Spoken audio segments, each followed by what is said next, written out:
पश्चिम बंगाल के 24 परगना में जो कुछ भी हो रहा था, उसके बाद आज कोलकाता हाई कोर्ट ने पश्चिम बंगाल की मुख्यमंत्री ममता बनर्जी को कड़ी फटकार लगाई है। लेकिन क्या इसके बाद भी ये जो सेकुलर जमात है, इसकी तंद्रा टूटेगी, इसकी संवेदनाएं जागेंगी, या बिल्कुल खांचों में बट चुकी सियासत में स्त्री की आबरू को भी उसी नजरिए से देखा जाएगा?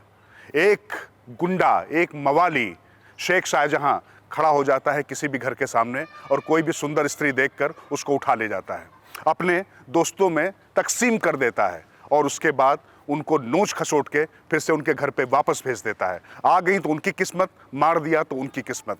उनकी ज़मीन जैसे चाहता है वैसे वो कब्जा कर लेता है। इस तरीके का गुंडा राज, इस तरीके का जंगल राज, इस तरीके की अराजकता पर भी किसी की तंद्रा नहीं टूटती है। अब जब कलकत्ता हाई कोर्ट ने इस पर फटकार लगाई है तो उसके बाद भी सिर्फ क्या खाना पूर्ति होगी?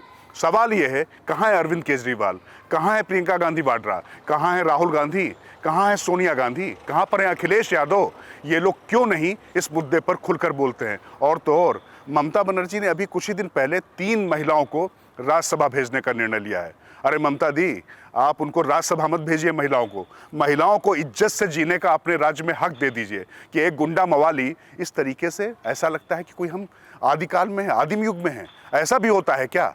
और इस पर कोई मुंह खोलने को तैयार नहीं होता है। और ख़ास बात तो ये है कि एक बड़ी महिला पत्रकार सागरिका घोष को भी वो भेज रही हैं राज्यसभा में, जो कहती थी कि किसी भी तरीके से सियासत और पत्रकारों में कोई दोस्ती नहीं होनी चाहिए। उनके पतिदेव कहते थे क्योंकि वो महिला मुख्यमंत्री हैं इसलिए उनके राज पर वो कुछ नहीं बोलेंगे। लेकिन ये इसलिए नहीं बोलते थे क्योंकि उनके मुंह में रसगुल्ला होता था और उनकी भारिया के पास में राज्यसभा होती थी।